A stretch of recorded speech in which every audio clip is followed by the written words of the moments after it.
story. So my entire life, everyone's told me how much better Jason is than me. So I get to the NFL and I'm going into a Super Bowl. Leading up to that Super Bowl, Coach Reed has his coaches and his players kind of come back and kind of be around the team. Brett Favre did it. Donovan McNabb came and spoke to us a little bit. And Coach Dick Vermeil came back and spoke to us. Coach Reed gave him the floor like he would as if he was a head coach. Like in the middle of a team meeting, he gets up and he's getting fired up. His juices are flowing like he's like the old ball coach again. And he's talking about toughness and how you got to play with toughness. And he's like, where's Kelce? I stand him right here, coach. He looks at me and says, your brother is one of the toughest son of a that's ever played this game. I mean, I turn on the film and I'm like, man, I want that guy to play for me.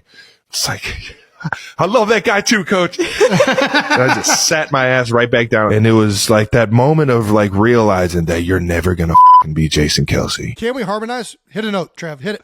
La, la,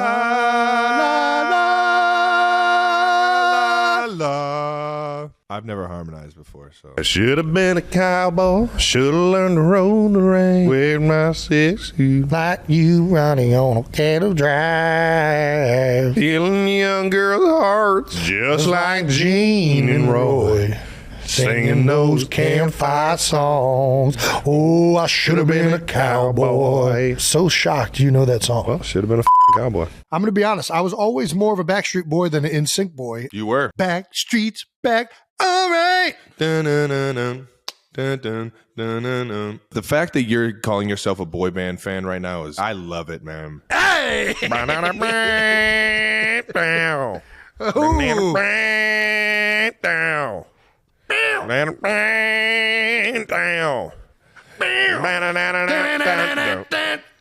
Tequila. Gonna find my baby, gonna hold her tight, gonna grab some afternoon delight. My motto's always been when it's right.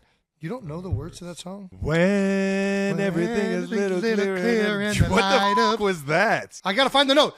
I don't know where you're coming in at. I'm a little sharp. We'll get it next time. I'll learn the words and we'll How disappointed were you when Travis was announced as a boy? No, I was not. I was hoping for a girl, but I got one. He's a fashionista.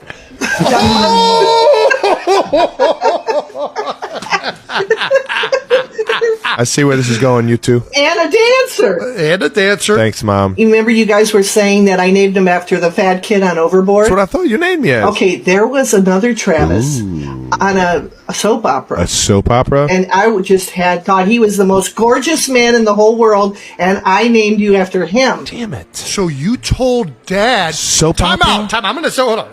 So you told Dad that you liked the name Travis off of a fat little kid from Overboard, but secretly you had a man crush going on, and that's who you named him after. Yeah. That's so terrible. How could you do that? It has come to our attention that we have some non-sanctioned merch out there that we are not mad at. The New Heights Reddit page, always with the opinion, came to us with a t-shirt that says Jason in the streets and Travis in the sheets. I think it's clear the shirt means Travis in the sheets. I think that's clear. You think that's clear? What I'm curious about is what is Jason in the, like, what do they want me in the streets Which for? streets is we talking about? It's not good to be in the streets. You get hit by a car. I don't really like to leave my house, so I don't know if you're going to catch me in the streets. That's what I'm saying. It might be the other way around. You got 3 baby girls. You got kids. You be in them sheets. Do. I think this is like more of like a desirable thing. Like they want to see you in the streets more? I really just think that they needed to put me in the shirt and they figured out a rhyme.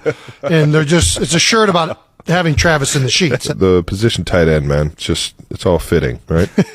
But I'm out here in the streets now. I'm outside. You're in the streets and in the sheets. I'll tell you what, if I'm going to be in the sheets, the room temp's got to be like 55. If I'm being in some sheets, I'm going to get way too hot. And then that's just not going to be a situation anybody wants to be a part of. It's just sweaty Yeti comes out. It really should be Travis in the streets, Travis in the sheets, Jason in the seats. Because I'm sitting and I'm watching TV. That's pretty good. Throw it back, pick it up, wop it, turn around, make that ass shake, then drop it. Throw it back, pop it, pick it up, drop it, wop, wop, wop, wop, wop. Throw it back. If your football positions were switched, who would be better in their role? This is a no-brainer. I would easily be able to hold my own. Travis, you would get destroyed if you tried to line up and play center. I would have to gain some weight. What are you right now? 292. Muscle does weigh more than fat. Fat and muscle weigh more than tight ends. Jason's such a good athlete. I can't catch a ball anymore, though. You guys probably had no idea this guy's out here playing football with 9 fingers. It still goes there. It just doesn't close at that knuckle. Can't do that. For a couple years, I had to close my fist like this, but eventually you just get used to it. Before the Jets game, I went out there, ran some routes, ran a 15-yard, and fell down. But here's why I would be better, is because you can hide a tight end that can't catch the ball. There's nothing you can call if somebody's going to line up in a bear front and put a 350-pound nose guard over you. If there's one O-lineman amongst the 5 that you can hide, center would be the one. I would agree with that. In a battle to the death, me versus Travis, who are you rooting for? If you were on a boat and you were in the middle of the ocean, who would you save? Me or your father? She just threw it right in your face. That's easy. I would save you in a heartbeat. There's no question on that. Who would you save, Trev? You know what? Dang nabbit. If you don't act quick enough, you're going to lose both of them. You don't have the choice. All right, Mom, answer the question. Who you saving? Life or death? If you choose me, just know that both Wyatt and Elliot will grow up without a father. I got to start breeding. Please do not. Find the right person. I'm going to find a breeder, and I'm going to get kids so that Mom can love me again. We did take Wyatt to preschool. How excited is she? She's pretty excited. There's a playground. There's toys. Apparently, you can't give them peanut butter and jelly sandwiches anymore. What the fuck? Oh, because of peanut allergies? Yeah, nut allergies. What if it's an Uncrustable? Nothing. No peanut butter. Can't even be in the air. You ever seen anybody uncrust the Uncrustables? It's not possible. There's no crust on the Uncrustable. The part where it's like kind of pinched together on the outside, they'll actually peel that off. Yeah, well, these people are psychotic. Is it Crustable a sandwich or a dumpling? I feel like it's a peanut butter and jelly dumpling. You know what I mean? Damn. Yeah. That just blew my mind. So maybe she can take an Uncrustable. Do you have to cook dumplings for it to be a dumpling? I have no idea. We got to send that to the 92%ers. I was looking at it the other day and I was like, man, this thing reminds me, I had some dim sum the night before and I was like, let's make a lot of money selling dim sum peanut butter and jelly dumplings. You big boy. Put some bacon in it maybe. What did you just say? A peanut butter jelly bacon? Dumpling. Telling you, it's going to be delicious. Bacon and that just doesn't go together. Agree to disagree. What is the most quotable movie? That's obviously not a dumb question at all. It's a very good question. If I'm going one, I'm going, hey, you want to hear the most annoying sound in the world? No. It's got to be more annoying than that. Guys! Way to send it. There's some in that movie where you're just like, be right out. Like that you can just pull out of nowhere. Nice set of Hooters you got there. Me and a couple of friends were watching Billy Madison and Tommy Boy the other day. They realized, oh, this is why you act like this. Because it was nothing but Chris Farley references. Brother's got a hug. If you get that reference, you watched way too many Chris Farley movies. Way too many. Fat guy in a little coat. I was just about to throw that one out there. God, anytime I put on a coat, it could be too big for me, too small for me. It could fit perfectly. Doesn't matter. I just immediately started rocking back and forth. If I got that new coat on, I'm like, yeah, fat guy.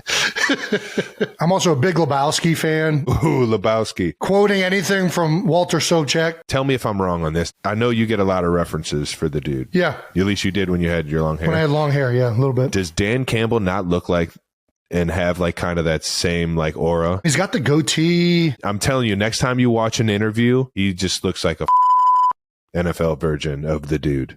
I mean, he's like if the dude took steroids. Now that I say it, you're going to... Just going to see it nonstop? Yeah. All right. I look forward to that. From Dana Scherer on Twitter, New Jersey elementary phys ed teacher here. Settle the debate. What is the best elementary PE game or activity?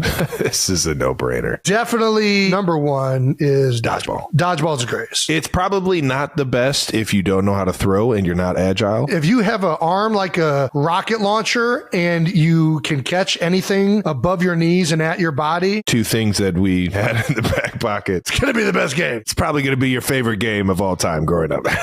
And you're going to terrorize children unless they make stupid rules that you can't hit them in the face. That's the dumbest rule in dodgeball. Get hit him in the face. Listen, it's up to you to protect your head, buddy. If it hits you, you're out. I'm flanking every time. Dodgeball did go downhill a little bit when they got rid of the rubber balls. Yeah, no. Like now it's way safer. Now it's just foam. There's like no pain to it. There's no negative to being hit other than you're out. Like when you got hit with those rubber balls, it was like, oh, dude, that's stung. I don't know if I want to go back in. And just the sound of the rubber balls hitting someone, like when you peg someone, used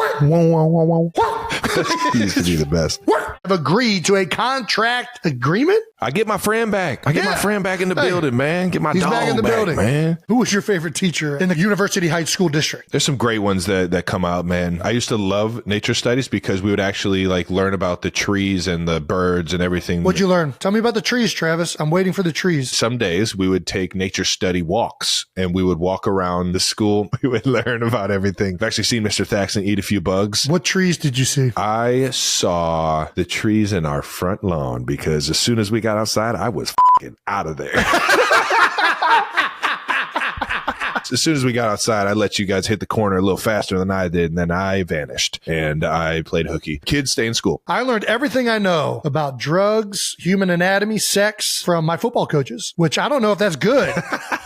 I think they did a good job. You're killing it. You're absolutely killing it.